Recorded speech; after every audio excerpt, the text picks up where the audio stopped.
پێشتر باسی ئەومان کرد کە پێوتەی سەرۆکی حکومەت لە ساڵ چلی داهاتینەوە دەگرێتەوە وەزارەتی دارایی ئەوەی تر چی لێ دەکرێت لە ستا 60%؟ خۆی ئێمە کێشەکەمان لەگەڵ داهاتی نەوتە ئێستا کە دەوترێت چاکسازی با هەمومان چاکسازی بکەین و پشتیوانی پرۆژەکەی چاکسازیکەن. من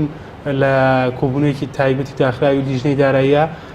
بەڕێز سەرۆکی حکوومەتم وت کە دەبێت چاکسازی تەنها لە پلێ وەزیفەکانە نەکەین، بەڵکو دەبێت چاکسازی لە بواری نەوتا بکەین، لەو بوارا بکەین کە زیاد لە 58 بۆ 60 داهاتی هەرێمی کوردستان دیار نییە لە نەوتە پێویستەکە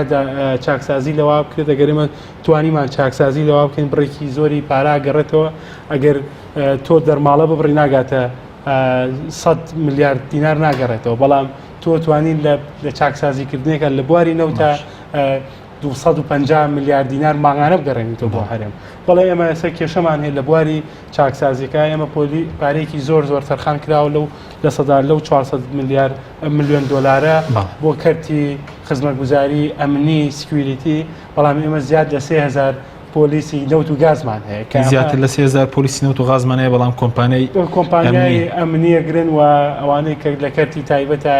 سکیوریتی بۆ دابینەکەن. یعنی تۆ سەیری بکە ئێمە لە راپۆرتی دیلۆیتی خۆیان لە دیلۆیتە لە بۆ ساڵی 2009 دەڵێت 2019 بەڵێ 10 میلیۆن دۆلار و نیو تێچووی گواستنەوەی بۆ بۆری نەوتەکان بوو، ینی لە پاڵاگوەکان و بۆ بۆری نەوتەکان. ئێمە دەڵێن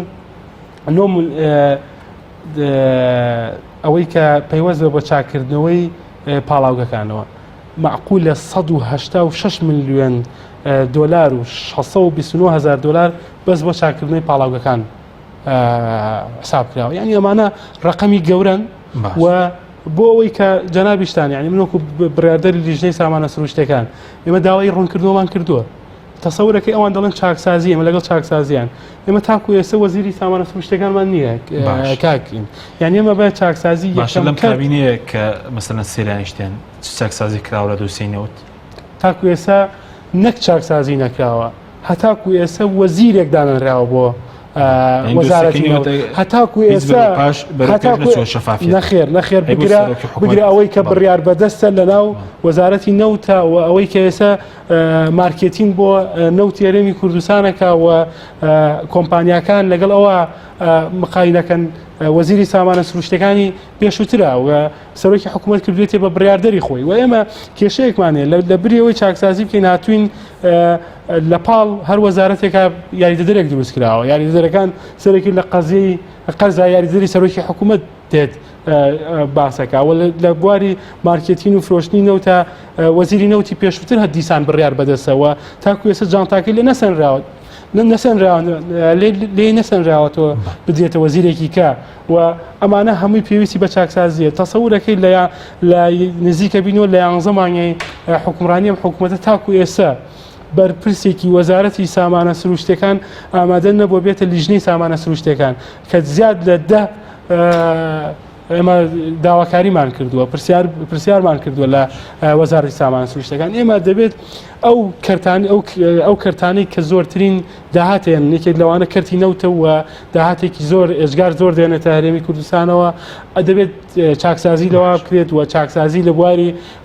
وەبەرهێنان بکرێت کە موساتەحە و بە پارەیەکی خەیاڵی کارەکرێت لەسەر ئەمە دەبێت لەم بوارانە بکرێت. یعنی کە تۆ بتوێت